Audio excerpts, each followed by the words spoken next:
What's up, gamers? I'm your host, Zach Sharps, and welcome to episode number 56 of Level Up. This is my Aion Online free-to-play review and overview of what you can expect from Aion. So let's start with the main attractions of this video, the free-to-play model. And basically, what you can expect from the free-to-play model is not so much. Honestly, NCSoft produced what they produced in Lineage 2, which is the truly free-to-play system that they wanted to incorporate and did incorporate into Lineage 2. And players were really excited for the system because there really isn't that much in the system that could either break the game or give advantages to other players. And the same things with Aion. There is literally nothing in it that will give you an advantage over another player other than, you know, experience gains and stuff like that. But, you know, as far as power goes, it's not really there. And basically what you can expect is less abyss points if you're a free-to-play user per kill. So say, for example, if a pay-to-play person went up and killed a player, they would get more abyss points than you will. But, you know, that's not that really bad because you shouldn't get as much, you know, of something as another player if they did pay. So, I mean, as far as that goes, if you are a free-to-play person, you will be less rewarded as far as your abyss point gain goes. But other than that, you really don't expect too much other than a little bit of chat restrictions and also character slot restrictions and trading restrictions, of course. But, you know, that's typical. So just expect typical limitations and then no pay to win, because the stuff that's in the item wall is just all it is your reduced instance timer scrolls, so that way if you run an instance, you could reduce the timer on that instance with a scroll. You have XP scrolls, so it would basically give you this item right here, the Lotus Amulet, or you can get a Burden's Amulet that will give you more XP gain over a period of time. Also cosmetic items, which you can remodel with your item to make it look really cool. And it's this basic stuff like that. So you really don't have to expect too much from this system that will break the game. But the cool thing about the system also is the cube feature, which allows you to basically pick a small, medium, or large bundle and pick what items you want in that bundle, and you also get a discount. So imagine having a game where the developers no longer choose the bundles for you. You choose the bundles you want and get rewarded for the items you put in there. So, you know, how many of you out there have went into an item mall and saw a bunch of bundled items that you could care less about? And that is basically what I thought when I walked into most item malls. But with Aion, they allow you to create your own bundles in order to allow you to pick what you want, rather than the developer choosing what you want. So that's the really cool thing about the bundle system in Aion Online's item mall. But what is Aion? Well, Aion has 4 classes, and Aion has basically, once you hit level 10, 8 classes.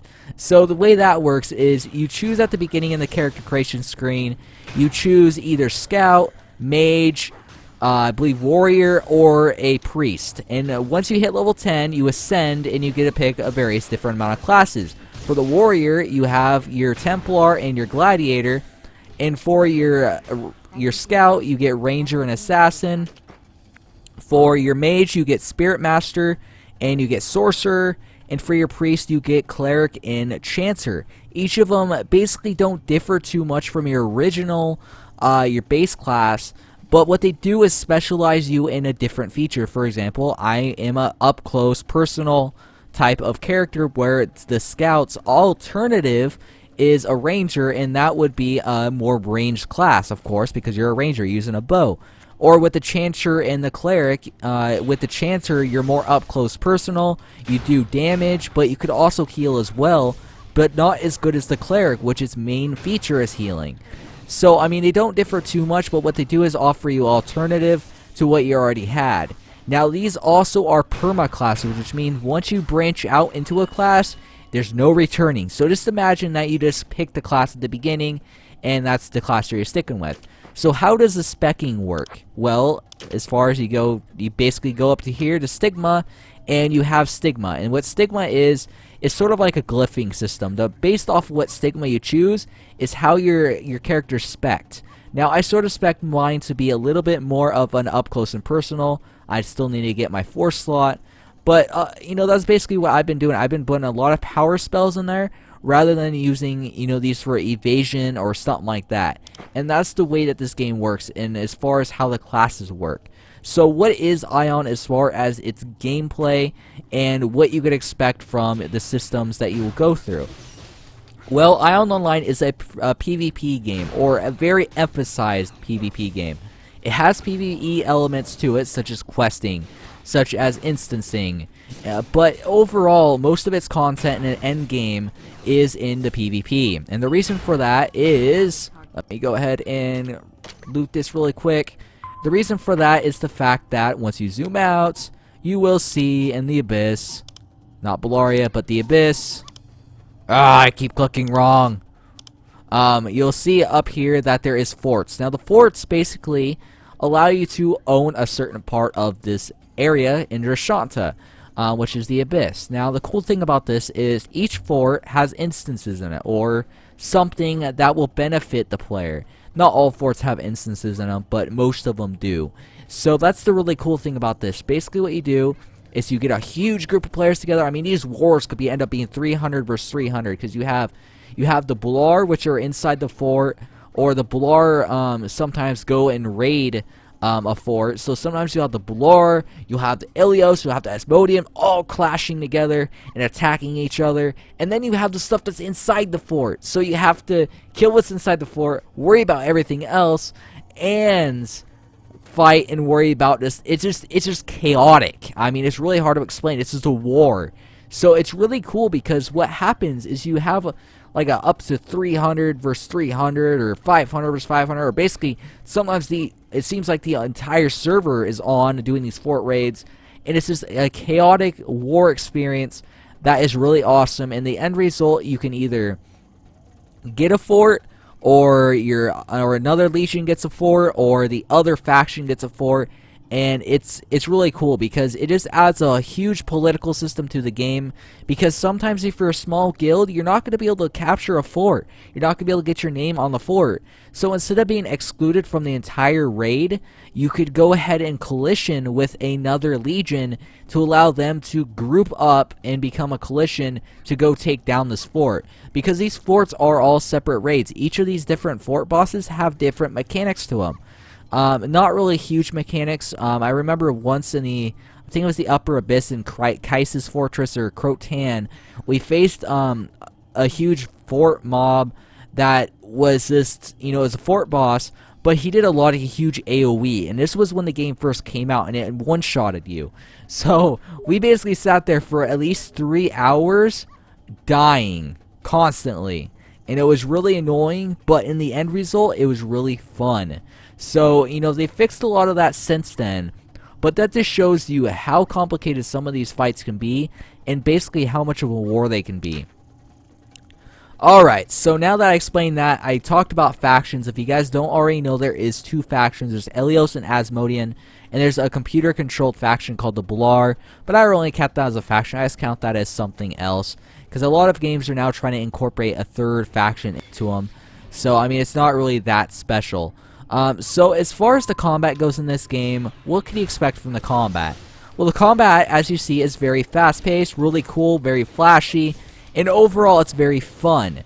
And you actually have to use all your skills. Oh my god, right? I mean, isn't that crazy? Because in most games like World of Warcraft, or SWTOR, or Rift, or every MMO, most of the time you don't have to use your skills. Most of the time you just pick 1, 2, 3, 4, or 5, or up to 5 skills to do a rotation on, and you're good.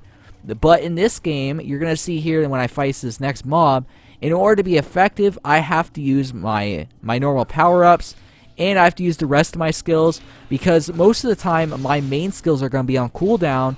So once I get done going 1, 2, 3, 4, I use my counter attack, go behind the target, use my backstab, and then go to my Fang Strikes until my other stuff gets off cooldown.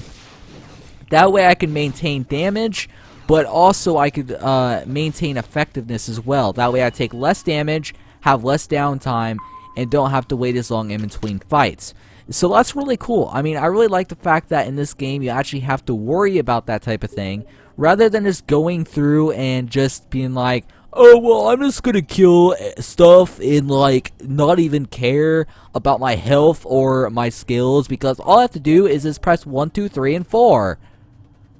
Sometimes I feel like that when I'm playing MMOs. It bothers me, because I actually like to jump into an MMO where it's gonna make me try a little bit. And that's why I've loved Terra. That's why Guild Wars 2 is gonna be somewhat interesting. And that's the cool thing about, just action MMOs in general, is you actually have to try in their combat. And I think that Aion does a great job substituting the action MMORPG combat style for a traditional style of MMO, but allowing the players to have a complex and a very fun and fast-paced combat style. So that's my little impression on the combat in this game. I think it's very awesome, very fast-paced, and it's actually complex enough to keep a player hungry and wanting more. Alright, so let's go jump into the dungeons. Now, all the dungeons in this game are listed in your instance info. And there is group dungeons, and there's also PvP dungeons, and there's also self-dungeons. Now, the two self-dungeons that I've played so far, let me see if I can find them. Kermit's Trial, and also, it's a lower level dungeon, Harmel. That actually came into effect after, and was patched in after I leveled my character past 18 to 22, so I never ever played it. There's also Crucible Challenge. Arena of Disciple is 2 players. Disciple Training is 2 players. Just overall, it's really cool because you also have 48-player raids. You have 12-person raids. There is a variety of different player compositions in this game as far as the dungeons go. So you're not just going to be stuck with 5-man, 10-man, 25-man, stuff like that. You start out with 6 normally, but you also then have your solo dungeons, your duo dungeons, and stuff like that. So you have a lot of different variety of compositions for you to figure out what is the best for. And I personally like 6-player dungeons more. Honestly, I think that's better than just 5-person, because 6 players is a hell of a lot funner and a lot more action-packed. Like, for instance, my favorite instance in this game is the Fire Temple. Now, if you have ever done the Fire Temple, you understand that once this game first came out, you had to do like 500 of these just to get to level 40 or whatever. It was ridiculous. Honestly, if you played Aion when it first came out, come back and play it, because you are not going to get the same experience. You're not going to have to go kill 50 boars just to level up. Or just to signify that you just did somewhat of a quest. You actually get to do quests. You actually get to do something more than killing. And that's the really cool thing about the new version of Aion. And why I like the fact it went free to play is to bring back older players who had to grind for hours just to get to the next level. Who had to grind for days to hit max level. Those people, I feel bad for them. Because some people who left before it got patched to be a lot easier to level, that got rid of the grind, really didn't get to play much of the game. And this game has a lot to offer on its PvE side, as well as its PvP side, that's really, really fun. Not to mention the graphics in this game are really good. I mean, if you go into the options right now, I am in, I believe, auto setting with the high quality graphics engine. The default engine is what we released with, and then once 2.5 came out, we got the high quality engine, or I think it was 2.7 or something like that. So we got a lot of cool things patched into the game that you really should come check out now that it's free to play if you are an older user. So, is there really much else to talk about in this game? I mean, there's the crafting system and the enchanting system and stuff, but really, I want you guys to find that out for yourself. It's a really, good system, but it's very basic as well. So it's not really too much different from your regular game. I mean, you have a success-failure system that's different from most games, but other than that, it's a typical gather mats, craft materials, and then craft your gear type system. So overall, my main impressions of Aion and my main review of Aion is it's a wonderful game. I love Aion a lot. It's always on my desktop, and overall, it's a very amazing and dynamic MMO that I feel everyone should try out now that it's free to play. If you don't like it, like I said, you can just uninstall. You don't really have any repercussions now, and any reason not to try it now that it is free to play. So anyways, guys, I hope you guys liked the video. If you did, hit that like button. And also, you can follow us on Facebook at facebook.com/LugoEntertainment, twitter.com/ZachSharps. And as always, guys, catch you guys next time.